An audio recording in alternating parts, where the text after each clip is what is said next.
বিভিন্ন ধরনের টপোলজি নিয়ে এখন আলোচনা করব। তো শুরুতে আমাদের যে টপোলজিটা আছে সেটা হলো বাস টপোলজি। তো বাস টপোলজির ব্যাপারটা কি, এখানে একটা সিঙ্গেল ব্যাকবোন থাকে এবং এই সিঙ্গেল ব্যাকবোনের সাথে সকল ধরনের ডিভাইস যুক্ত থাকে। সিঙ্গেল ব্যাকবোন বলতে কি বোঝায়, একটা লম্বা কেবল থাকলো, এর সাথে যত ধরনের আমাদের কম্পিউটার অথবা বিভিন্ন ডিভাইস আছে সেগুলো যুক্ত থাকবে। এটাই হচ্ছে আমাদের বাস টপোলজি। তো বাস টপোলজিতে আমাদের কি হয়, প্রেরিত তথ্য শুধুমাত্র প্রাপক কম্পিউটারে গ্রহণ করে, অন্যরা অগ্রাহ্য করে। অর্থাৎ এই কম্পিউটার 1 নম্বর কম্পিউটার যদি 4 নাম্বারকে কোনো তথ্য পাঠায় তাহলে সেটা 2, 3, 4 সবগুলোতেই যাবে, কিন্তু 4 গ্রাহ্য করবে আর একটাও অগ্রাহ্য করবে। অর্থাৎ তথ্যটা সবার কাছেই চলে যাবে, কিন্তু একজন মাত্র গ্রাহ্য করবে, অর্থাৎ একজন মাত্র তথ্যটা গ্রহণ করবে।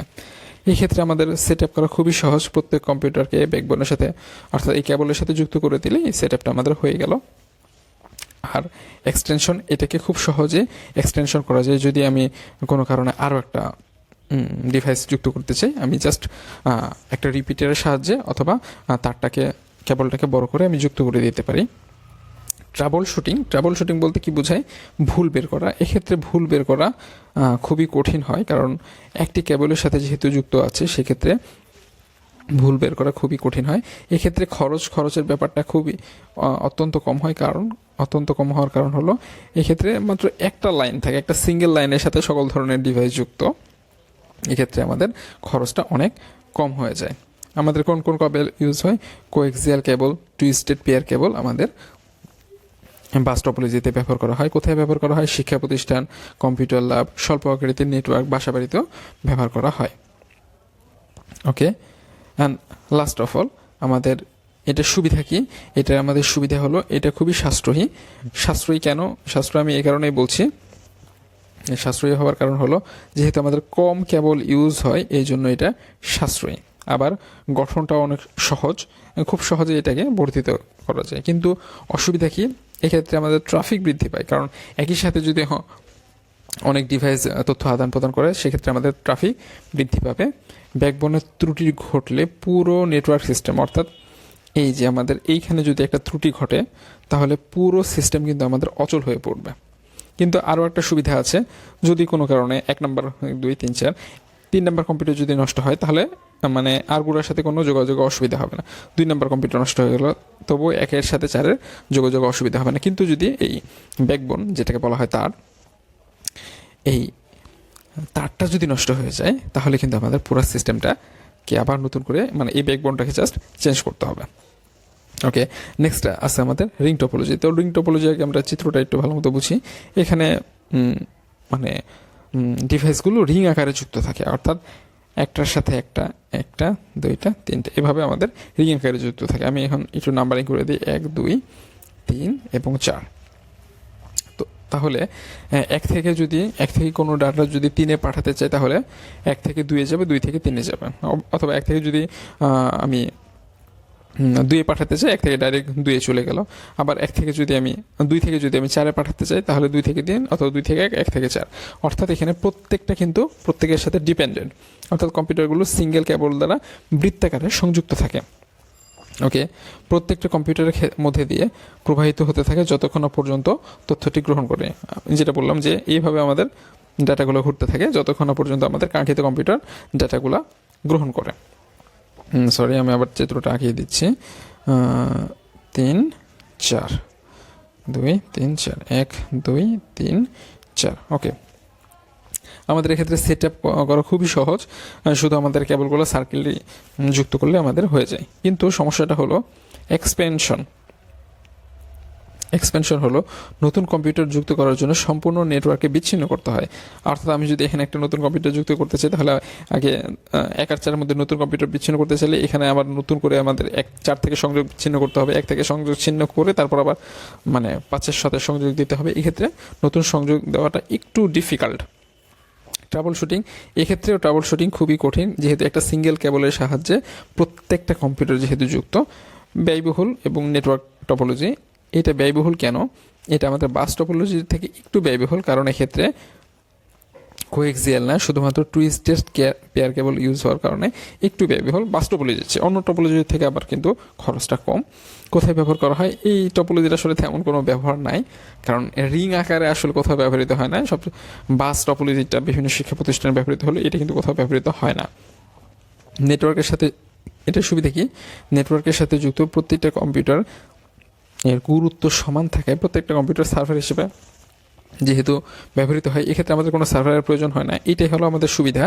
কিন্তু এটা কিছু কিছু আবার অসুবিধাও আছে, যে একটা কম্পিউটার যদি সাপোজ 1 নাম্বার কম্পিউটার নষ্ট হয়ে গেল, তাহলে কিন্তু পুরো সিস্টেমটা নষ্ট। 4 নাম্বার কম্পিউটার নষ্ট হয়ে গেলে পুরো সিস্টেমটা কিন্তু নষ্ট। কারণ 3 থেকে যদি 1-এ আসতে চাই, আমার এদিক দিয়ে আসতে পারে, কিন্তু আবার 1 থেকে যদি আবার 3-এ যেতে চাই, আমাদের যদি এদিক দিয়ে যেতে চাই ডাটাটা, কারণ ডাটাটা সার্কেলেই ঘুরছে, তো একটা নষ্ট হয়ে গেলে আমাদের পুরো সিস্টেমটা কিন্তু আর কাজ করবে না। এটা হলো আমাদের রিংয়ের অসুবিধা। নেক্সট হলো আমাদের স্টার টপোলজি। স্টার টপোলজির আগে চিত্রটা আঁকাই।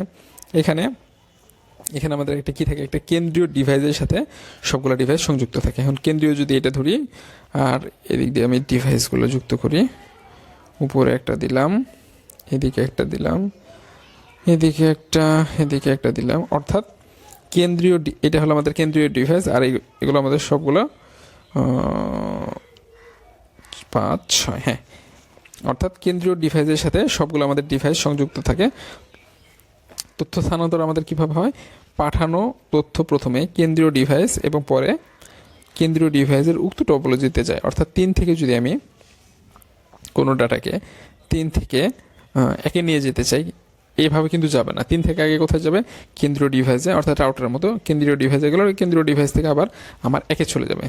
3 থেকে যদি 5-এ যেতে চাই, 3 থেকে আগে কেন্দ্রীয় ডিভাইসে যাবে, কেন্দ্রীয় ডিভাইস থেকে 5-এ চলে যাবে। অর্থাৎ এই সিস্টেমটা হলো কেন্দ্রীয় ডিভাইসের উপর ডিপেন্ড করছে। এরপর আমরা কি বলতে পারি?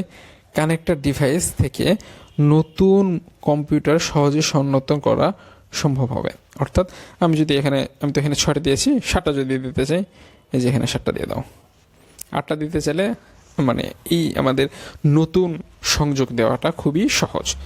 ট্রাবল শুটিং এক্ষেত্রে বাস ও রিং টপোলজির মতো ট্রাবল শুটিংটা খুব কঠিন না, ট্রাবল শুটিং খুবই সহজ। এক্ষেত্রে আমাদের ট্রাবল শুটিং করাটা খুবই সহজ ব্যাপার। নেটওয়ার্কের সমস্যা মানে যদি হয় তাহলে একটু মানে সমস্যা করতে পারে, কিন্তু এছাড়া কোন কম্পিউটারের সমস্যা হচ্ছে অথবা নেটওয়ার্কে কী সমস্যা হচ্ছে, সেক্ষেত্রে এটা খুবই সহজে বের করা যায়। কিন্তু নেটওয়ার্কের সমস্যা নিরূপণ করা সহজ। একটি কম্পিউটার নষ্ট হলে পুরো সিস্টেম অচল হবে না। অর্থাৎ আমি যেটা বললাম যে এক্ষেত্রে যদি নেটওয়ার্কের কোনো সমস্যা হয়, সেক্ষেত্রে ডাটা ট্রান্সফার হতে একটু সমস্যা হবে। কিন্তু আমাদের রিং টপোলজিতে কী ছিল? রিং টপোলজিতে সার্কেল আকারে ঘুরে এই যে 4টা অথবা 5টা যেগুলো থাকুক, একটা যদি নষ্ট হয়ে যায় পুরো সিস্টেমটা আমার নষ্ট হয়ে গেল। কিন্তু আমাদের স্টার টপোলজিতে যদি এই সিস্টেমটা নষ্ট হয়ে যায় অথবা এই সিস্টেমটা নষ্ট হয়ে যায়, তাতে তো কোনো সমস্যা নাই। 1 আর 4 নষ্ট হয়ে গেল, 3 থেকে 6 কিন্তু ডাটা ঠিকই ট্রান্সফার হবে। 2 আর 5 নষ্ট হয়ে গেল, তারপরে যতগুলো ডিভাইস থাকবে সবগুলো ডিভাইসে কিন্তু ডাটা খুবই সহজে ট্রান্সফার হয়ে যাবে। এক্ষেত্রে আমাদের কি ইউজ করা হয়? এক্ষেত্রে আমাদের টুইস্টেড পেয়ার কেবল ইউজ করা হয়। আর আমাদের স্টার টপোলজির সবচেয়ে জনপ্রিয় এবং অফিস আদালতে সবচেয়ে বেশি স্টার টপোলজি ব্যবহার করা হয়। এটা আমাদের সুবিধা কি? কেন্দ্রীয়ভাবে নিয়ন্ত্রিত হয় বিধায় ম্যানেজমেন্ট মনিটরিং, মানে এক্ষেত্রে অনেক প্রায়োরিটির ব্যাপার থাকে কি, যেমন বিশেষ করে ব্যাংকে যেমন ম্যানেজারের যেরকম প্রায়োরিটি থাকে, অন্যান্য অফিসারের সেরকম প্রায়োরিটি থাকে না। এখানে প্রায়োরিটি কিউও ইউজ করা যায়। এখন এটা অসুবিধা কি? যেহেতু এই যে সেন্ট্রালাইজড ডিভাইসের সাথে যুক্ত থাকে, যদি এই সেন্ট্রালাইজড ডিভাইসের সমস্যা হয় তাহলে সমস্ত সিস্টেম কিন্তু অচল হয়ে যাবে, এবং সেন্ট্রালাইজড ডিভাইসের উপর ডিপেন্ড করে আমাদের ফুল সিস্টেমটা কাজ করে। এবং 4 নম্বরে কি আছে? Tree topology. ট্রি টপোলজিটার আগে একটু যদি চিত্র আঁকাই, ট্রি টপোলজিটা গাছের মতো করে আমার টপোলজিটা থাকে, গাছের মতো করে আমার টপোলজিটা থাকছে। ওকে, অর্থাৎ কম্পিউটারগুলো একে অপরের সাথে শাখার মতো যুক্ত থাকে। তথ্য স্থানান্তরের জন্য আমাদের সাপোজ আমি নাম্বারিং 2, 3, 4, 5, 6, 7 তথ্য পাঠানো শাখা প্রশাখার মতো বিস্তৃত কম্পিউটারের মাধ্যমে যে কোনো কম্পিউটারে স্থানান্তরিত হতে পারে। অর্থাৎ 1 থেকে যদি মনে করো 7-এ যাবে, তাহলে 1 থেকে 3-এ যাবে, 3 থেকে আবার 7-এ যেতে হবে।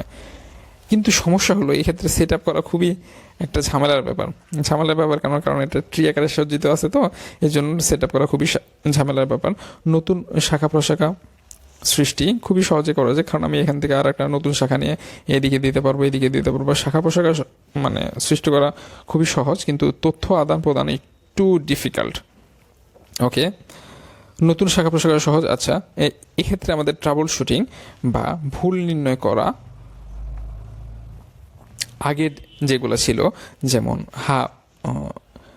বাস টপোলজি, রিং টপোলজিতে অনেক সহজ, কিন্তু স্টার টপোলজির তুলনায় একটু কম সহজ, কারণ যেহেতু শাখা প্রশাখার মাধ্যমে যুক্ত থাকে, সেহেতু মানে সবচাইতে সহজ হলো স্টার টপোলজি, তারপর হলো আমাদের ট্রি টপোলজি।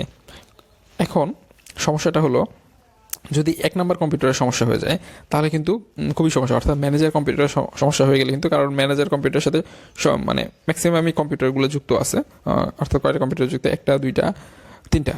আবার যদি এই কম্পিউটার সমস্যা হয়ে যায় তাহলে 1টা 2টা 3টা, আর ম্যানেজার সহ 4টা, এই 4টা কম্পিউটার কিন্তু খুবই মানে ঝামেলা একটা পড়বে। অর্থাৎ এখানে কোনো কম্পিউটার নষ্ট, মানে এগুলো তো আমাদের বাইরের দিকে, কম্পিউটারের ভিতরের দিকে যদি কোনো কম্পিউটার নষ্ট হয়ে যায় তাহলে আমাদের সিস্টেমে কিন্তু ডাটা ট্রান্সফার একদম অচল হয়ে যাবে। খরচের ক্ষেত্রে খরচটা আমাদের বাস টপোলজিতে একটু বেশি, কিন্তু স্টার টপোলজি থেকে আমাদের কম। এখানে কী ধরনের কেবল ইউজ করা হয়, যেমন টুইস্টেড পেয়ার কেবল ইউজ করা হয়, অপটিক্যাল ফাইবার ইউজ করা হয়।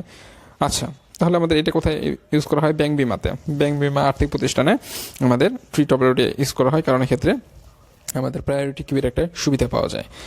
তো আমাদের এটা সুবিধা কি? তাহলে নতুন লোড সংযোগ করা খুবই সহজ। আর এটা অসুবিধা কি? এই টপোলজিটা একটু জটিল, কারণ যতগুলো টপোলজি দেখলা এই ক্ষেত্রে ট্রি টপোলজিটা সবচাইতে জটিল, যেহেতু একদম টপ থেকে শুরু করে বটম পর্যন্ত মানে যে সিকুয়েন্সিয়ালি সাজাতে হয়, এই সাজানোর ব্যাপারটা একটু ঝামেলা, কিন্তু একবার সাজানো হলে সেটা এক্সপ্যানশন করা খুবই সহজ। And last of all, hybrid topology নামে একটা টপোলজি আছে। হাইব্রিড টপোলজি আসলে বিশেষ কোনো টপোলজি না, আমাদের যতগুলো টপোলজি এখানে পড়ানো হলো সবগুলো সমন্বিত রূপ। আমি একটা চিত্র আঁকিয়ে দিচ্ছি।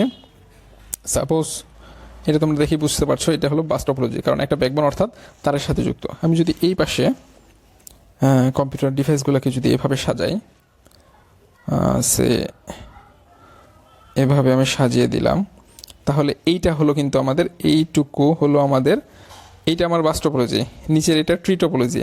আবার এই দিকে যদি আমি এভাবে সাজাই, সেটা কিন্তু হবে আমাদের রিং টপোলজি। অর্থাৎ হাইব্রিড টপোলজি হলো অনেকগুলো টপোলজির সমন্বিত রূপ। তাহলে আমি বলতে পারি এতক্ষণ পর্যন্ত যেগুলো পড়ানো হলো সেগুলো হলো বাস, ট্রি, রিং, স্টার টপোলজির পার্থক্য, সুবিধা অসুবিধা, কোথায় কোনটা ব্যবহৃত হচ্ছে। আমি আশা করি যে তোমরা মানে সংজ্ঞা অথবা এই পড়াগুলা 1 পেজের মধ্যে যখন নিয়ে আসবা তখন তোমাদের পরীক্ষায় অনেক ভালো হবে, কারণ রিভিশন দিতে খুব কম সময়ে মানে রিভিশনটা শেষ করতে পারবা।